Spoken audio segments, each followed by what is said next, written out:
Clara et moi, nous allons présenter la vie quotidienne pendant la guerre. Oui, non seulement pour les Juifs, mais ouais. Après, les nazis ont occupé la France. Les citoyens juifs doivent porter une étoile jaune sur les vêtements qu'on va vous montrer ici. C'est une étoile jaune avec juif écrit ici. Et oui, et c'est ça. Oui.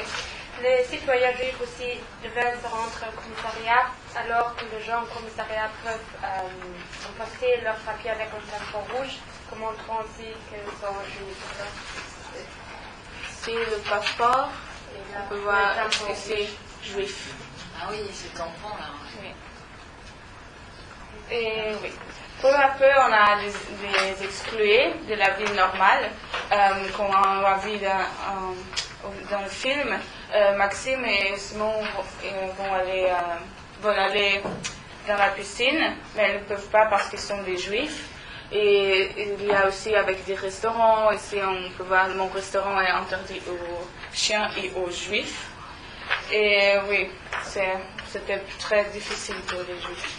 Oui, et la situation dans la famille de Maxime et Anna devenait plus mauvaise parce que Joseph, le père de Maxime, voulait aller dans une région protégée, alors où on peut vivre librement, où ce n'est pas important quelle religion on a. Et Maxime ne voulait pas quitter Paris parce que la France est là, le pays de la liberté, alors on peut vivre ici libre. Oui, mais en fin de compte, il voyait que la vie en France n'était pas plus possible pour les Juifs. Et ils s'organisent, et Maxime et un autre homme de la famille, j'ai oublié son nom, ont traversé la frontière pour vivre dans la France qui n'était pas occupée. Et il a écrit beaucoup de lettres à sa femme Anna. Et après quelques temps, Tania est allée aussi à cette ferme, je pense que ça s'appelle, oui. Oui, et après, oui, c'est ça. C'était prévu qu'Anna arrivera avec des autres femmes et Simon, alors Louise aussi. Mais elle a décidé de dire la vérité aux gendarmes alors qu'ils sont juifs. Et elle dit aussi que Simon et son fils, alors, sont déportés. Et c'était un choc très grand pour Maxime et pour les autres hommes qui vivent aux fermes. À la ferme. Et pour conclure, on peut dire que la vie quotidienne pour les Juifs était très triste, très dure, très crevante et très dangereuse aussi parce qu'ils ont prendre la fuite. Et beaucoup de personnes aussi, comme Anna, ont perdu la raison parce que c'est une vie très dure, que ses parents, ses amis sont sont tués par les nazis et c'est une vie très dure. On ne peut pas vivre comme ça. C'était un Premiers applaudissements. Est-ce que tout était clair pour tout le monde? Oui. Est-ce que vous avez des questions ou des remarques complémentaires sur la vie quotidienne pendant la Deuxième Guerre mondiale? Des choses dont vous vous souvenez dans l'histoire ou dans le film? Par exemple, est-ce que vous vous rappelez un petit peu pour manger, comment ça se passait? On a vu un petit peu. Ouais, trouver de la nourriture. C'est aussi très difficile parce qu'il n'y a pas beaucoup de repas, de viande. C'était très cher. Ils doivent faire l'agriculture. C'est vrai, il y avait ça. Est-ce que d'autres personnes savent comment ça s'est passé dans beaucoup de pays européens par rapport à la nourriture? Tu connais un peu, Nina? Je pense qu'il y a eu des rations. Oui. Ah oui. En effet, ouais. Alors, un système avec des rations, et ce système, on l'a appelé le rationnement. Et Nina, en quoi ça consistait? Tu connais un peu?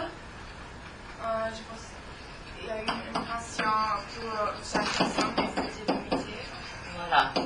Et donc, le système marchait avec des tickets de rationnement, par exemple, À certaines périodes, les gens avaient droit à 200 grammes de pain par jour, par exemple, et pas plus.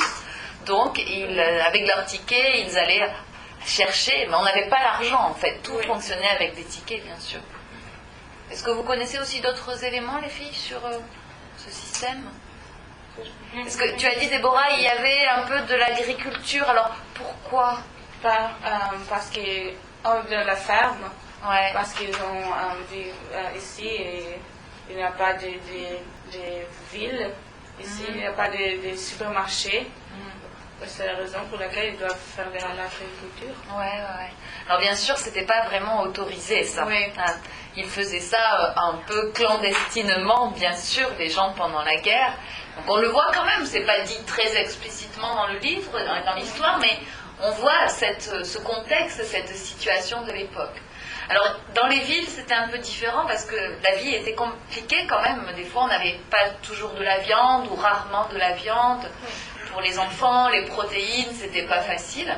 Ça peut peut-être, je ne sais pas si ça explique la situation de notre narrateur qui après la guerre est tout maigre, donc peut-être que quand sa mère était enceinte, elle ne mangeait pas assez, c'est une possibilité.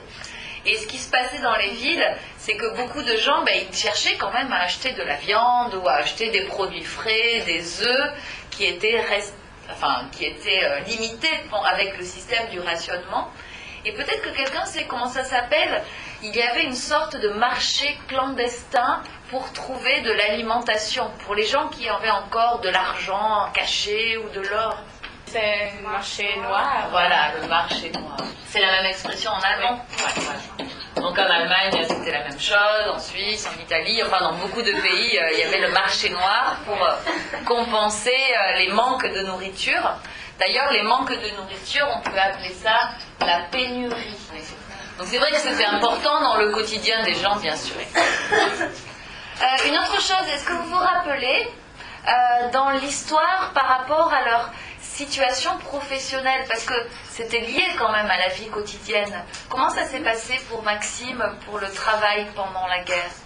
Je pense qu'il a perdu son travail. Les Juifs ont perdu ce travail parce que et on peut voir qu'ils sont traités comme des chiens. Comme des animaux.